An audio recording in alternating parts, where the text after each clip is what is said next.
Now, point guards, listen up. Point guards. Eventually, you've got to be good enough that if you catch the outlet on this side, you can actually stay on that side of the floor. The last time, who was it, Jared? Did you have the point? You might have crossed over. Now, we're not sure what's going on. Trailer doesn't know what to do. You guys are good enough handlers that straight line from that outlet to somewhere around here. And if you have a play, when we start playing games, you make your play. But right now, we're trying to get you to understand to spread out a little bit. Okay? Here's one thing you got to learn. Don't referee the game for the refs. Meaning, come down here. Man, I better get out of here 3 seconds. Sometimes you players, you ref the game better than the refs do. Make them call it one time. Now, if you're in there like 7, 8, you know, that ain't real smart. But teeter on 3 and 4. Don't give up on 2. Make sense? Hey, Vern, and you probably in your team a lot, they want you the first guy would be my guess. Okay, because Taiwan, if you're in pro lane extended, you're probably pro lane extended too, because the further you get over here, that becomes a real steal. You know what I'm saying? So if Taiwan's pro lane over there, you ever hear coaches say 12 to 15 feet? That's where the next guy should be, about 12 to 15 feet from the ball. So if Taiwan goes further that way, we're all on a string. Kev, you're probably coming up, right?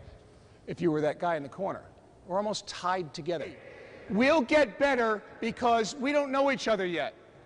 But it took a while to get somebody to fill this top spot. And we're going to talk about that. That's called a reversal box. We need to get somebody up here if the ball's on the wing. But for the first time, first possession, we saw bring it down one side and try and reverse it to the other. Okay, who's got it now? So what we're working on is sprinting the floor and reversing the ball down there. That's all. Okay. We'll get better at kind of getting comfortable with each other, but the one thing I liked about that is the ball changed sides of the floor. We know you can do your one-on-one thing back at your high schools, but what the college and even the pro guys don't know is, can you play after 4 passes? A lot of guys can play after 1 pass. Just lower your head and go. Okay? Rotate it. When you don't have the ball, don't look at the ball. He's good. He'll find you. Take a quick look at the guy guarding you. And anytime you see him lazy and looking at the ball like this, cut. And what's our rule? I don't know what to do, so I'm in doubt. What do I do? Spread out. Go up, Kyle. Go up. Go up. Push V over. Yeah, we'll do something. Okay? All right, here we go. You guys probably got almost 100 shots off just down there, just now. Okay? We just ended up, which means he's probably got 100 more earlier in the day than a lot of other players in the country. Maybe not, but more like 75. But what we did is we tweaked a little bit, and we found something that maybe might be better than the shot he came here with, okay? So what I'm saying to you is that if you get over here early, don't sit over there. The thing about Michael Jordan, they said he was the fiercest practice player ever to play the game.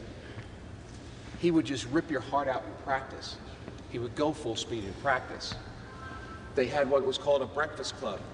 Him, Pippen, and there was one other guy, Harper, came to his house, and they worked out early in the morning in the court in his house, and the weights in his house.